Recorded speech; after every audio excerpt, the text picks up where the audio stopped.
17वीं century New York एक छोटा सा ट्रेडिंग पोस्ट था जिसे डच ने इस्टेब्लिश करा था। बहुत ही ज़्यादा हाईली फॉरेस्टेड एरिया था और यही छोटा सा ट्रेडिंग पोस्ट आने वाले समय में एक दुनिया की फाइनेंशियल सिटी के रूप में डेवलप करने वाला था। लेकिन ऐसा क्या हुआ इसके साथ कि ये दुनिया की इतनी बड़ी फाइनेंशियल सिटी बनने वाला था जहाँ पर दुनिया की बड़ी बड़ी कंपनियाँ, यूनाइटेड नेशन का हेडक्वार्टर और वॉल स्ट्रीट लोकेटेड है। न्यूयॉर्क की शुरुआत होती है डच कॉलोनाइजेशन के साथ। डच जो कि प्रेजेंट डे नीदरलैंड है, उस टाइम पर इसका नाम हुआ करता था डच रिपब्लिक। यूरोप में एक पावरफुल ट्रेडिंग नेशन था। 17वीं सेंचुरी में डच वेस्ट इंडिया कंपनी को इस्टेब्लिश करते हैं।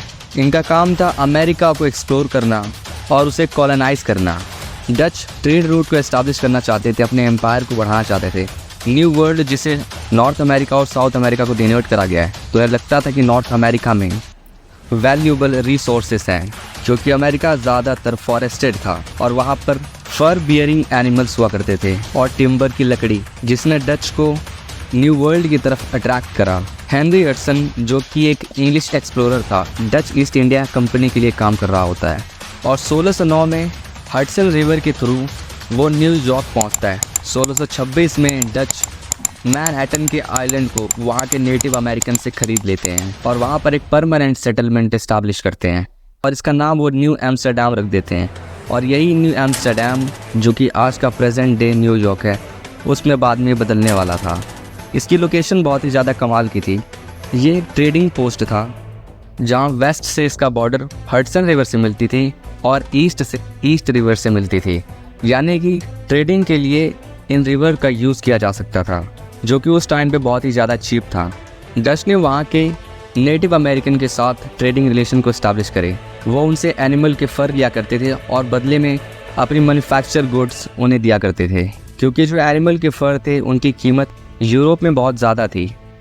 ये कॉलोनी डच के पास 1664 तक रहती है, लेकिन 1664 में इस टाउन को इंग्लिश ने कॉन्कर कर लिया और इसे रीनेम कर दिया न्यूयॉर्क के नाम से। ब्रिटिश इस कॉलोनी को अपने पास इसलिए रख पाए क्योंकि उन्होंने डच वेस्ट इंडिया कंपनी को एक ल्यूक्रेटिव कॉलोनी जिसका नाम सूरीनाम था उसे दिया इन्होंने। न्यूयॉर्क का ब्रिटिश कॉलोनी के साथ इंटीग्रेशन का फ़ायदा ये हुआ कि इसकी ट्रेडिंग का जो पोटेंशियल था वो बढ़ने वाला था और साथ में इसकी जो पॉपुलेशन 1618 में 3000 थी वो 1698 में 5000 हो गई। इस पीरियड में न्यूयॉर्क का ट्रेड प्राइमरीली वेस्ट इंडीज़ की कॉलोनी के साथ होता था, जिसमें वो उन्हें गेहूँ और उससे बनी हुई चीज़ें उन कॉलोनीज़ में बेचते थे और उसके बदले उन्हें कैश क्रॉप मिलता था। और उस कैश क्रॉप का फ़ायदा ये था कि उसे वो दोबारा यूरोप में वापस भेज सकते थे। गेहूँ को न्यू जर्सी, कैनिकट और न्यूयॉर्क के खेतों में उगाया जाता था। इस शहर के डेवलपमेंट करने में न्यूयॉर्क पोस्ट का पिवटल रोल रहा है। उसका एक एडवांटेज था, वो था ज्योग्राफी। जो न्यूयॉर्क पोस्ट का हार्बर था वो और पोर्ट से काफ़ी ज़्यादा डीप था। अब डीप होने की वजह से यहाँ पर जो भारी शिप हुआ करती थी वो भी डॉक कर सकती थी। इस जोग्राफिकल एडवांटेज की वजह से कि शिप की जो लोडिंग है, अनलोडिंग है, बहुत ही एफिशिएंट तरीके से की जा सकती थी। और दूसरा था इसकी स्ट्रैटेजिक लोकेशन। ये पोर्ट यूनाइटेड स्टेट के ईस्टर्न सीबोर्ड की तरफ लोकेटेड था, जिसका फ़ायदा ये था जो कि यूरोप और नॉर्थ अमेरिका का एक क्रूशल गेटवे था। तो जो सामान थे इनलैंड से आसानी से ट्रांसपोर्ट की जा सकती थी और अटलांटिक ओशन से कनेक्ट किया जा सकता था। और यही रीज़न था न्यूयॉर्क के पोर्ट ने, जो बोस्टन का पोर्ट था, फिलाडेल्फिया हो गया, अपनी ज्योग्राफिकल और स्ट्रैटेजिक लोकेशन की वजह से इन पोर्ट्स को उसने बीट करा। अमेरिका को आज़ादी मिलने के बाद अमेरिका ने अपने ट्रेड को एक्सपांड करने की कोशिश करी। अमेरिकन रेवोल्यूशन के बाद न्यूयॉर्क पोर्ट बहुत ही तेज़ी से ग्रो करने लगा। इसका ट्रेड बढ़ने लगा, एग्रीकल्चरल एक्सपोर्ट्स बढ़ने लगे और साथ में जो मैन्युफैक्चर्ड गुड्स का इंपोर्ट था वो भी बढ़ने लगा। न्यूयॉर्क पोर्ट ने अपने ट्रेड को डाइवर्सिफाई करना शुरू कर दिया। अब ये यूरोप के साथ साथ कैरेबियन आइलैंड और चाइना के साथ भी ट्रेड करने लगे थे। ट्रेड डाइवर्सिफिकेशन की वजह से इसकी इकॉनमी काफ़ी ज़्यादा रेजिलिएंट बन चुकी थी और इकोनॉमिक फ्लक्चुएशन से अब अपने खुद को ये थोड़ा प्रोटेक्ट कर सकते थे। एरी कनाल का डेवलपमेंट न्यूयॉर्क की हिस्ट्री में ट्रांसफॉर्मेटिव इवेंट था। एरी कनाल ने हडसन रिवर के साथ कनेक्ट करा। हडसन रिवर जो कि न्यूयॉर्क में बहती थी। इस कनेक्शन की वजह से जो गुड्स हुआ करती थी मिड वेस्ट से अब सीधा न्यूयॉर्क के पोर्ट तक लाई जा सकती थी। इसने न्यूयॉर्क को एक मेजर ट्रेड और कॉमर्स का हब बना दिया, क्योंकि इस कनाल ने कंट्री के इंटीरियर से कंट्री के बिल्कुल बाहर तक कनेक्शन को इस्टेब्लिश करा। इसका मतलब था कि अब गुड्स को सीधा अटलांटिक ओशन तक ट्रांसपोर्ट किया जा सकता था और अटलांटिक ओशन से कंट्री के इंटीरियर में ट्रांसपोर्ट किया जा सकता था। एरी कनाल की कंस्ट्रक्शन की शुरुआत 1817 में होती है और उसके कंस्ट्रक्शन में इंजीनियर्स और लेबरर्स ने काफ़ी ज़्यादा प्रॉब्लम्स को फेस करा, क्योंकि उस रीजन में काफ़ी ज़्यादा हिल, फॉरेस्ट और मार्शेस हुआ करते थे। लेकिन इनोवेटिव टेक्निक का यूज़ करके इस कनाल को 1825 में कंप्लीट किया और इसके कंप्लीशन की वजह से जो ट्रांसपोर्टेशन की कॉस्ट थी ड्रास्टिकली रिड्यूस हो चुकी थी। कनाल के कंप्लीशन की वजह से मिड वेस्ट के रीजन के जो लोग थे वो माइग्रेट करके कनाल के जो आसपास के रूट थे वहाँ पर इनहैबिटेशन करना शुरू कर दिया, जिससे टाउन्स और सिटीज़ का डेवलपमेंट हुआ और गुड्स और सर्विसेज की मार्केट का भी। एरी कनाल ने न्यूयॉर्क सिटी को नेशन का प्राइमरी पोर्ट के रूप में कन्वर्ट कर दिया, क्योंकि अब इसकी वजह से वेस्ट की फैक्ट्रियों से ईस्ट की तरफ रॉ मटेरियल्स को आराम से ट्रांसपोर्ट किया जा सकता था और वहाँ से जो मैन्युफैक्चर गुड्स हुआ करती थी उन्हें ब्रॉडर मार्केट में भेजा जा सकता था। इमिग्रेंट्स के कनाल के आसपास के एरिया में सेटल होने की वजह से कल्चरल डाइवर्सिटी क्रिएट हुई, जिसने न्यूयॉर्क का एक सोशल फैब्रिक को शेप करा। Mid 19th century to late 19th century Erie Canal की सक्सेस के बाद और कनाल्स के रेलवेज की कंस्ट्रक्शन की शुरुआत हो चुकी थी, जिसकी वजह से जो सिटी की कनेक्टिविटी थी काफ़ी ज़्यादा बढ़ चुकी थी। कनाल्स ने रॉ मटेरियल के ट्रांसपोर्टेशन में एक वाइटल रोल प्ले करा, जिसकी वजह से न्यूयॉर्क सिटी मैन्युफैक्चरिंग और ट्रेड का एक सेंटर बन चुकी थी। एरी कनाल अमेरिका की हिस्ट्री में एक वाटरशेड मोमेंट है। न्यूयॉर्क की इंडस्ट्रियल डेवलपमेंट में कई सारी इंडस्ट्रीज इमर्ज हुई, जिसने न्यूयॉर्क की इकोनॉमिक ग्रोथ में कंट्रीब्यूशन करा। लेट 18th सेंचुरी से लेकर अर्ली 19th सेंचुरी में उसमें भी टेक्सटाइल मिल्स सबसे शुरुआती इंडस्ट्रीज में से एक थी जो स्टैब्लिश हुई। इनिशियली इन मिल्स का साइज काफ़ी ज़्यादा स्मॉल था और इसने स्किल्ड क्राफ्ट्समैन को एम्प्लॉय करा, जिनका टास्क स्पिनिंग और वेविंग था। और जैसे जैसे टेक्नोलॉजी एडवांस हुई, टेक्सटाइल फैक्ट्रीज अपने प्रोसेस को मैकेनाइज कर दिया, जिसकी वजह से मास प्रोडक्शन की शुरुआत हुई। दूसरी इंडस्ट्री शिप बिल्डिंग की थी। न्यूयॉर्क की पोजीशन एक पोर्ट सिटी के रूप में थी, जिसकी वजह से शिप बिल्डिंग की ग्रोथ को इसने फैसिलिटेट करा। स्किल्ड क्राफ्ट्समैन और लेबरर्स को एम्प्लॉय किया गया और जिसने अलग अलग साइज़ की शिप को बिल्ड करा, जिसने मैरीटाइम ट्रेड और ट्रांसपोर्टेशन को सपोर्ट करा। तीसरी थी फूड प्रोसेसिंग। आसपास के रीजन से एग्रीकल्चर का एक्सेस होने की वजह से फूड प्रोसेसिंग इंडस्ट्रीज इमर्ज हुई, जहां bakeries, breweries, meat packing plant, इन सभी को इस्टेब्लिश किया गया। और वही मिड 19th सेंचुरी से लेकर अर्ली 20th सेंचुरी में गारमेंट इंडस्ट्री न्यूयॉर्क का एक सिग्निफिकेंट पार्ट बन चुका था, जिसमें immigrant labourer specially eastern Europe के और बाद में दुनिया के अलग हिस्सों से लेबरर ने एक क्रूशल रोल प्ले करा।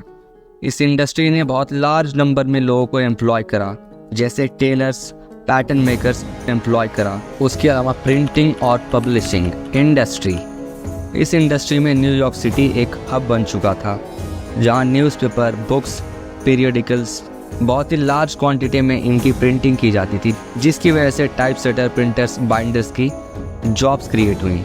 उसके अलावा और भी इंडस्ट्री जैसे metal working and machinery, chemical and pharmaceutical industries ये भी डेवलप हुई। और 20th सेंचुरी और उसके बाद इलेक्ट्रॉनिक्स एंड एरोस्पेस, उसके अलावा finance and insurance, health care and biotechnology, ये सभी इंडस्ट्री का डेवलपमेंट हुआ।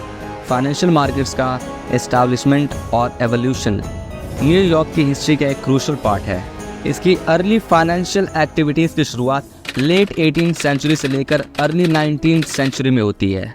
अमेरिका को आज़ादी मिलने से पहले भी न्यूयॉर्क एक ट्रेडिंग हब था। 1792 में बटन वुड ट्री के अंदर कई सारे मर्चेंट गैदर हुए और 1792 में बटन वुड एग्रीमेंट को साइन करा। यह ब्रेटन वुड नहीं है, बटन वुड है, बटन वुड एग्रीमेंट, जिसने सिक्योरिटीज़ में ट्रेडिंग के लिए रूल्स को एस्टैब्लिश करा। और इस इवेंट को मार्क किया जाता है न्यूयॉर्क में ऑर्गेनाइज्ड फाइनेंशियल एक्टिविटीज़ की शुरुआत को। अर्ली 19th सेंचुरी में बैंक्स और इंश्योरेंस कंपनी के एस्टैब्लिशमेंट की शुरुआत होती है, और जिसने जो शहर का फाइनेंशियल सेक्टर है उसकी फाउंडेशन रखी, क्योंकि शहर का जो ट्रेड था वो बढ़ रहा था और उसे फाइनेंशियल सर्विसेज की ज़रूरत थी। और इस ज़रूरत ने इन इंस्टीट्यूशन का रैपिडली एक्सपांशन करा। 19th सेंचुरी में न्यूयॉर्क की पॉपुलेशन और इकॉनमी दोनों ही बढ़ रही थी और इसका रीज़न इंडस्ट्रियलाइजेशन, इमिग्रेशन और वेस्टवर्ड एक्सपांशन, इन सभी चीज़ों ने फाइनेंशियल सर्विस की डिमांड को और बढ़ाया। इस ज़रूरत ने न्यूयॉर्क स्टॉक एक्सचेंज बोर्ड को इस्टेब्लिश करा, जिसे बाद में 1817 में न्यूयॉर्क स्टॉक एक्सचेंज के नाम से जाना गया। इसने एक सेंट्रलाइज्ड लोकेशन दी जहां पर स्टॉक को ट्रेड किया जा सकता था और इन्वेस्टर्स को, कंपनीज को अट्रैक्ट करा। 19th सेंचुरी में जब रेल रोड की कंस्ट्रक्शन के लिए बहुत ज़्यादा कैपिटल की ज़रूरत थी और इस कैपिटल को न्यूयॉर्क के फाइनेंशियल इंस्टीट्यूशन ने फैसिलिटेट करा और ऐसी फंडिंग्स ने सिटी का जो एक फाइनेंशियल सेंटर का रोल था उसे सॉलिडिफाई करा। और अर्ली 20th सेंचुरी में फाइनेंशियल इनोवेशंस हुए, जैसे 1913 में फेडरल रिजर्व सिस्टम को एस्टैब्लिश करा गया, जिसने एक स्टेबल बैंकिंग सिस्टम को दिया।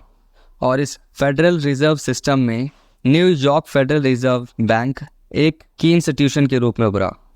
लेकिन 1929 में कुछ अनफॉर्चुनेट होने वाला था।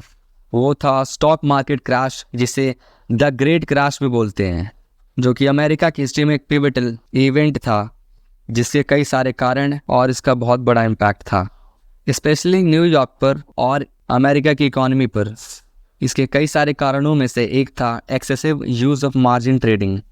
इसका मतलब ये था, मार्जिन ट्रेडिंग में इन्वेस्टर्स ने स्टॉक को बाय करने के लिए पैसे को बोरो करते हैं और 1920s में ये बहुत ही ज़्यादा वाइड स्प्रेड था, क्योंकि इन्वेस्टर्स का ये बिलीफ था कि स्टॉक के प्राइसेस राइज करेंगे, जिसकी वजह से एसेट का ओवर वैल्यूएशन होने लगा। इसकी वजह से इन्वेस्टर का जो गेन था वो भी बहुत ज़्यादा था और लॉस वो भी बहुत ज़्यादा था। और जब क्रैश हुआ तो स्टॉक के प्राइसेस डिक्लाइन करने गए। जिन इन्वेस्टर्स ने पैसे को बोरो किया हुआ था, अब वो इस कंडीशन में नहीं थे कि उसे रिपे कर सकें, जिसकी वजह से मास लेवल पर लिक्विडेशन हुआ एसेट्स का।